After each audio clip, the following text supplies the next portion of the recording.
Aquí comenzamos un ciclo de lecturas sobre teatro, un ciclo de lecturas que he denominado De culos contra las tablas. Y hoy vamos a comenzar con este texto de Angélica Lidell, donde hay una recopilación de conferencias que ella ha hecho con respecto del teatro. Este texto que se llama El sacrificio como acto poético. Y vamos a comenzar con este primer texto que se llama Llaga de 9 agujeros. Shakespeare fabricó con palabras a todos los hombres posibles. El siglo XX se encargó de aniquilarlos sistemáticamente como un miriápodo frío, de la palabra al cuerpo, de la palabra a la llaga de 9 agujeros, de la palabra a las heces postreras. El trayecto más despiadado, la tortura, la humillación definitiva, la más repugnante que nunca ha soportado el género humano. El ícono insalvable del horror, por siempre. Según Adorno, después del genocidio nazi ya no era posible seguir escribiendo poesía.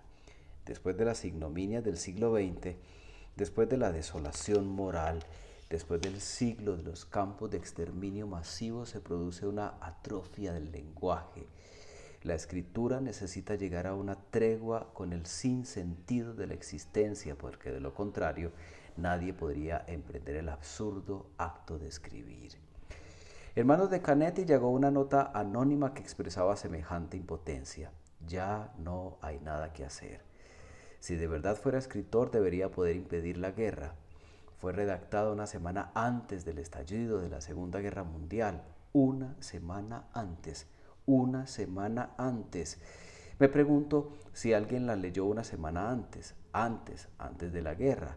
Alguien debería haberla leído. Alguien una semana antes de la guerra. Aparente ser una nota ingenua, pero tiene tanto que ver con esa responsabilidad irracional del escritor, con esa pretensión de salvamento, con esa conciencia megalómana de milagro. No basta con la palabra escrita para que se produzca el milagro, no basta con la palabra leída para que se produzca el milagro. Si alguien la hubiera leído una semana antes, el milagro tiene que ver, en fin, con el reconocimiento del fracaso de la palabra, y ese reconocimiento me destroza porque es el reconocimiento del fracaso del hombre.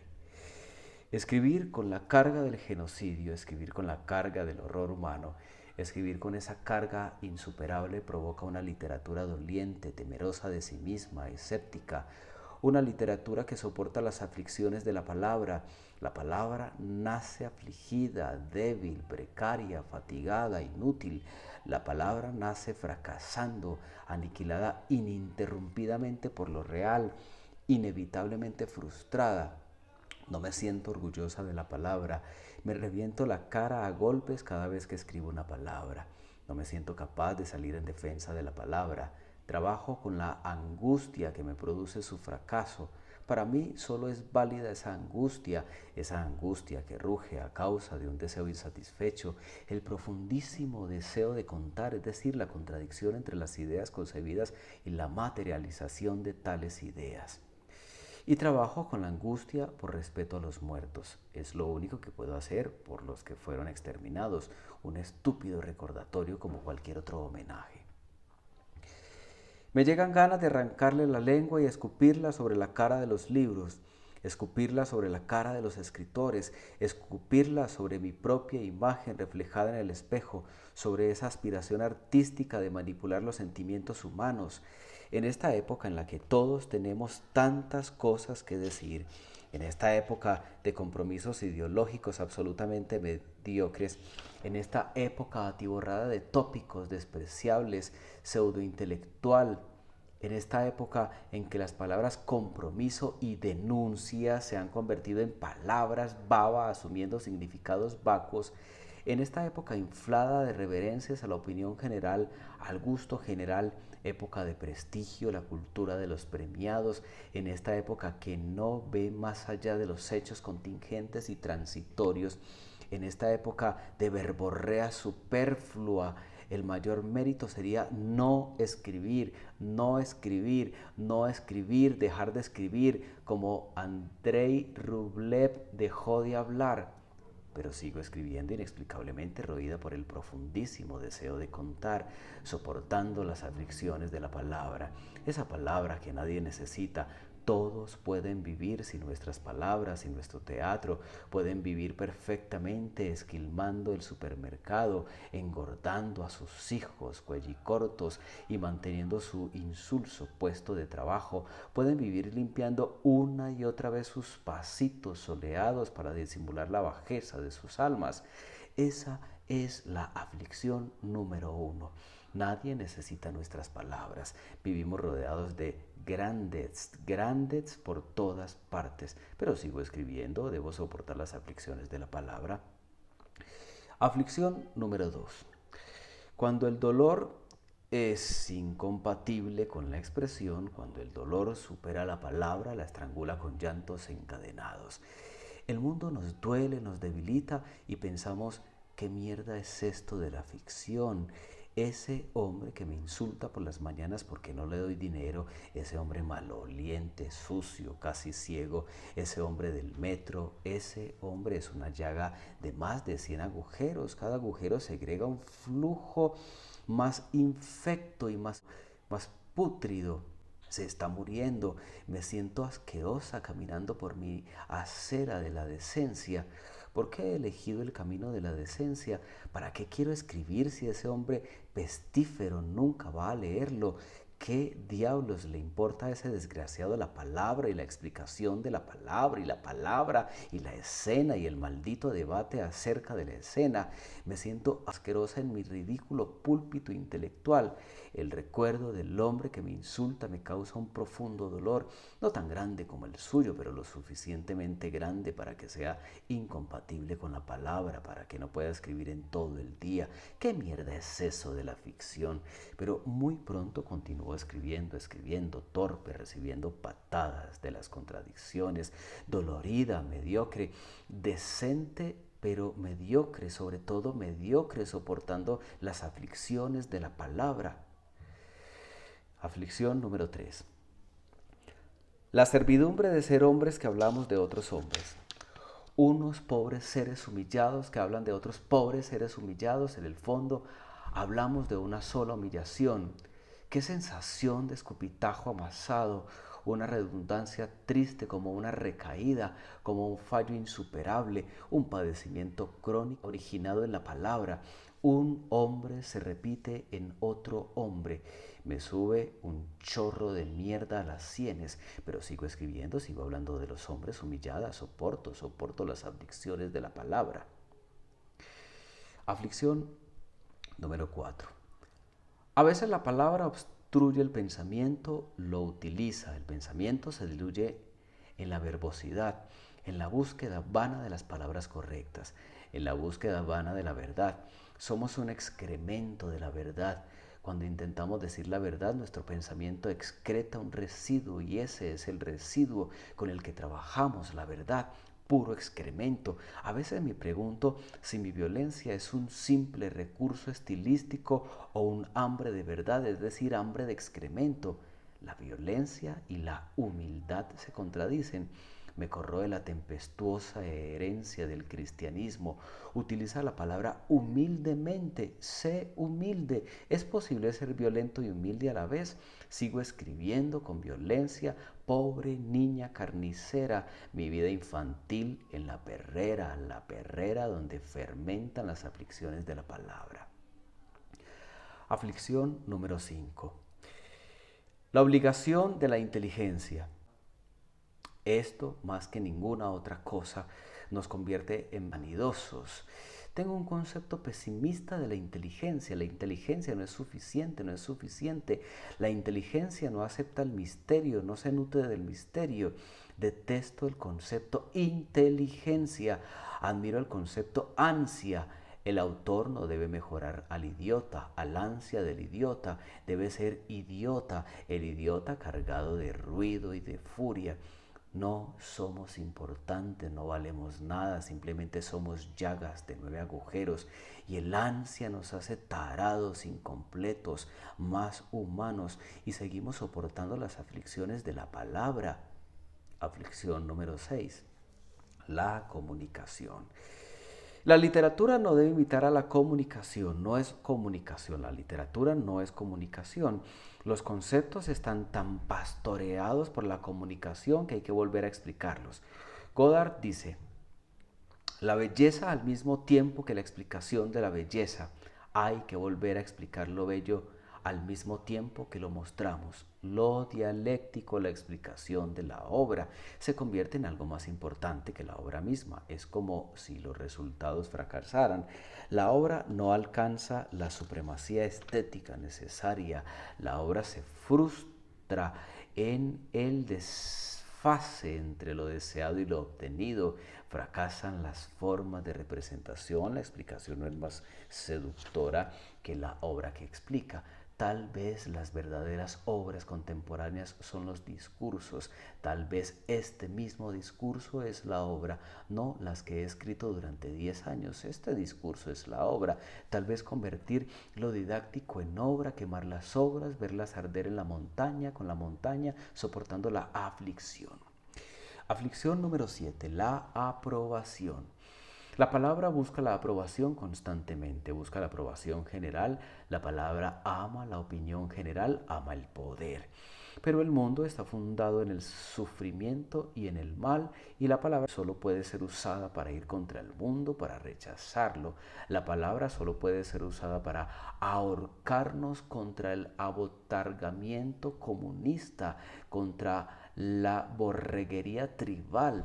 Debemos arriesgarnos y entregarnos a la desaprobación, no a la aprobación. Si todavía hay algo que la gente no quiere escuchar, eso es lo que hay que decir. Todo aquello que la gente no quiere escuchar, esa es la libertad. Decir todo aquello que la gente no quiere escuchar. Ese era el ejercicio de libertad de Orwell. Y solo mediante la poesía se hace visible lo que nadie desea ver. Mediante la poesía se produce un desgarro en la palabra que nos permite acceder a la monstruosa naturaleza humana. La poesía es la lengua de fuego que la divinidad deposita sobre el cráneo de los profetas. Gran defecación de lo divino sobre el cráneo de los profetas. Todo es detrito y sigo escribiendo confusa, pensando en Orwell, soportando la sabiduría de otro, soportando las aflicciones de la palabra. Aflicción número 8, utilizando a Steiner. La muerte de la tragedia. Escribir con la sensación de imposibilidad de tragedia. Nos hemos quedado sin formas para expresar el sufrimiento, sin formas para hacer creíble el sufrimiento, pero nuestro deber es buscar nuevas formas para la tragedia, porque la tragedia es el máximo baluarte de la individualidad humana. Contra apetencias estatales y masas indiferenciadas, la tragedia es el único medio de reafirmar al individuo, la única manera de oponerse a los horrores anónimos y colectivos, al horror del exterminio. Steiner dice que solo en la tragedia vemos las acciones íntimas del hombre, el llanto. Hace falta recuperar la intimidad contra la fosa común, hace falta representar la angustia privada en un escenario público para devolverle al hombre el llanto que le convierte en un ser lúcido, convertir al espectador en una víctima, en un enfermo de las pasiones. Y si la tragedia contemporánea consistiera en revelar la propia intimidad del autor, narrada por el propio autor, no lo sé, según Conrad, la esencia de la literatura es el descenso hacia uno mismo, no lo sé, tal vez en la tragedia contemporánea haya que pasar de la decencia del personaje a la indecencia de la intimidad. Los personajes son siempre sociables, la imaginación siempre es sociable y yo siento cada vez más deseo de mostrarme como ejemplo de miseria humana. Deseo que mi proyecto sea mi propia catástrofe vital. Deseo que el descenso hacia uno mismo sea absolutamente explícito. Tal vez no haya que proponer obras, sino residuos de nosotros mismos. Todo es detrito, por supuesto, soportando las aflicciones de la palabra. Aflicción número 9, el mensaje. Pero la palabra no debe ofrecer mensaje. El verbo ya solo puede ser oscuro. Libremos a la palabra de la vergüenza del mensaje. Reservemos la poca dignidad que le queda. Y sigo escribiendo. El mensaje no merece más extensión. sigo escribiendo. No intento imponer mis desvaríos a nadie, simplemente sigo escribiendo, soportando las aflicciones de la palabra. La palabra es una bombilla salpicada de sangre y mierda de mosca. Apenas vemos la luz. Cuando escribo que solo sirvo para morir, quisiera que campanas sin gargantas anunciaran la vida de los hombres con su estruendoso silencio. El silencio. La palabra es mi lepra. Soy una leprosa reteniendo la orina, incapaz de abandonar el gran espectáculo del tedio y del terror. Retengo la orina con fines oscuros, aunque alegre porque sé que lo que se infla en mi abdomen no es una vida nueva cargada de palabras y mezquindad. En fin, cargada de malentendidos, sino la ciénaga insalubre en la que asfixio un alma propensa al pánico que me produce cualquier tipo de zarza ardiente. En estos momentos sueño con un libro compuesto completamente de citas, con un libro con el que soñaba Walter Benjamin, con la película con la que soñaba Godard. Esta es otra aflicción de la palabra, la aflicción número 10, la sensación de que ya está todo escrito. Después de Shakespeare, ¿qué más? Faulkner. Quiero sufrir por el mundo, nada más. Quiero interpretar al hombre, nada más, sin oficio, sin pasado, al hombre sin juzgarle. Ya se encarga la justicia de juzgar despiadadamente a los hombres. Quiero meter los pies en el desgarro humano, nada más. Hablar de ese desgarro, ser ese desgarro. Quiero hablar de la angustia del hombre y ser la angustia, aunque fracase. Quiero hablar de la monstruosidad porque participo por el mero hecho de haber nacido de lo monstruoso. Mi elección es el dolor. Intento soportar las aflicciones de la palabra. Intento soportar mi llaga de 9 agujeros. Todavía no me suicido. Que me dejen en paz soportando las aflicciones y las llagas. En términos de representación, la palabra debe penetrar en la llaga de 9 agujeros. En la escena, las decisiones se toman con respecto a un cuerpo. La palabra entra en el cuerpo provocando lesiones incompatibles con la vida, muertes espasmódicas y brillantes como la muerte de los peces. El cuerpo en escena es el lugar del patos de la palabra, es decir, el lugar del sufrimiento. La palabra incendiada por las aflicciones y su fracaso en el cuerpo se transforma en agonía, en un tránsito hacia la muerte. El cuerpo en escena debe herir, el cuerpo debe repugnar, el cuerpo debe hacer daño, el cuerpo debe ser corrupto, debe ser horrendo con el objetivo de hacer sentir culpable al espectador. Debemos de hacerle sentir culpable por su situación privilegiada sobre la tierra. Debemos destruir con nuestro cuerpo repugnante su obeso sentimiento de superioridad. Debemos humillarles con nuestro cuerpo humillado. Clavaremos nuestra lengua en las costillas de los muertos. Lameremos la cal de las fosas comunes. Deberemos sufrir por el mundo sin interrupción. Es lo único que nos queda. El cuerpo debe ser sucio, deforme, roído. El cuerpo debe ser partícipe de la guerra, pisando el esperma del loco. Así debe ir nuestro cuerpo en escena, pisando el esperma del loco a medianoche, frío ya, como un caracol aplastado bajo la planta de los pies. Quiero cortarme los pies a mordiscos. El fracaso de la palabra es tan colosal que al incorporarse al cuerpo la palabra deviene en una espermatorrea ácida que perjudica al organismo hasta convertirlo en un amasijo monstruoso. La palabra debe ser la larva que destruya al cuerpo. El cuerpo no le debe dar pie al espectador a la reflexión. La conmoción dentro le conducirá a la reflexión fuera. No hablo de un parque de atracciones de la provocación, no hablo del manual de buen provocador, hablo de los antiguos, de los griegos, hablo de aquellas representaciones que provocaban partos, vómitos y ataques cardíacos, gritos y aullidos según las crónicas. Qué ingenuidad creerse las crónicas, pero qué hermoso sería un patio de butacas lleno de recién nacidos, de sangre, de placentas y de llantos.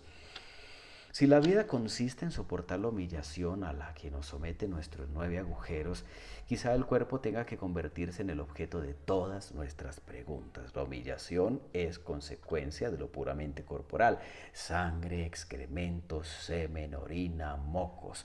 De modo que el nacimiento, la enfermedad, el sexo, el hambre, la herida, son preguntas en relación a nuestro cuerpo. Así lo expresaba Brock. Ninguna guerra puede apartar al obrero de su sudor. Nada puede apartarnos de nuestro propio cuerpo, nada puede apartarnos. Entonces las palabras deberían arrancar de la pregunta del cuerpo. Tal vez tenemos que acercarnos muchísimo más a la materia, a esa materia que nos humilla, a ese contenedor defectuoso de nuestro pensamiento.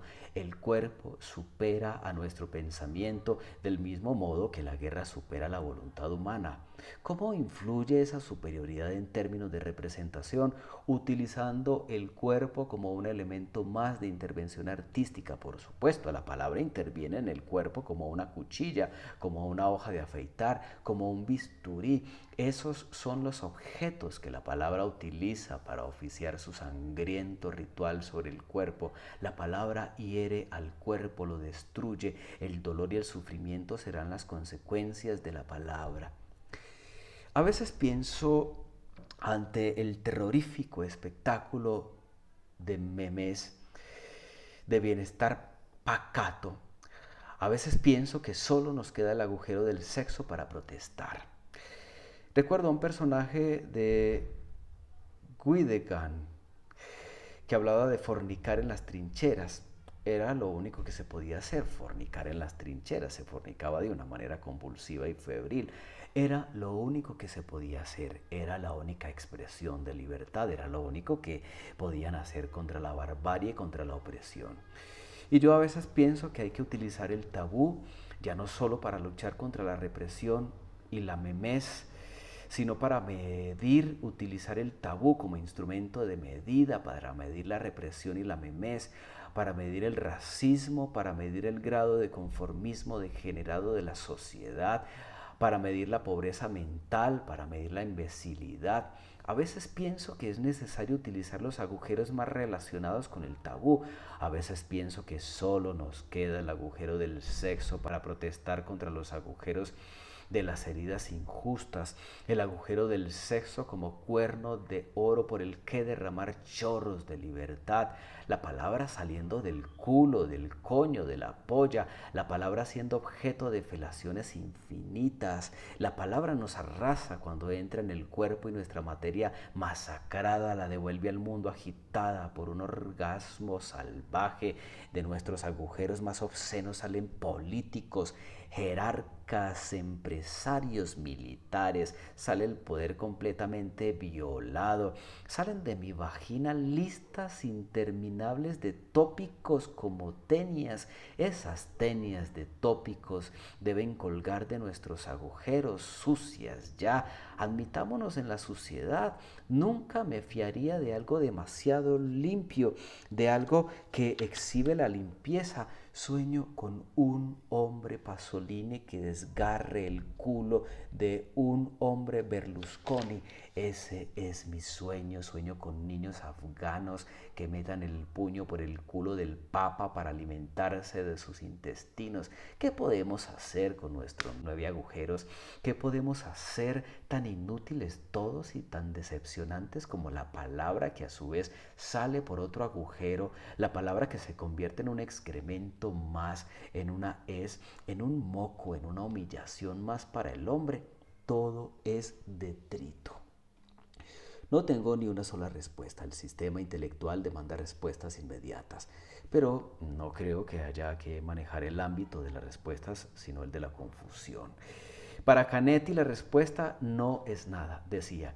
Nunca debemos permitir que nos obliguen a responder. La respuesta no es nada.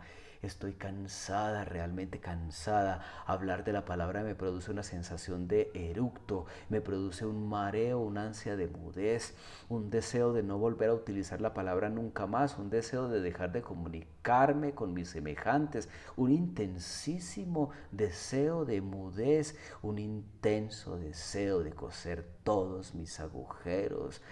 Aprendiza de Sade, un intenso deseo de que todo se acabe mezclando dentro de mí, un intenso deseo de Barleby, hablar de la palabra, preferiría no hacerlo, de veras preferiría no hacerlo, palabras, palabras, palabras. Hamlet odiaba las palabras. En términos de representación podía traducirse en un monólogo sin fin, en lo completamente opuesto al silencio. Abramovich pasó horas gritando hasta quedarse muda. Me gustaría en términos de representación ejecutar ese grito camino de la mudez o simplemente copiar a Heinrich Bosch Kleist y decir con sus palabras, por supuesto las palabras de otro, ya no soy de aquí.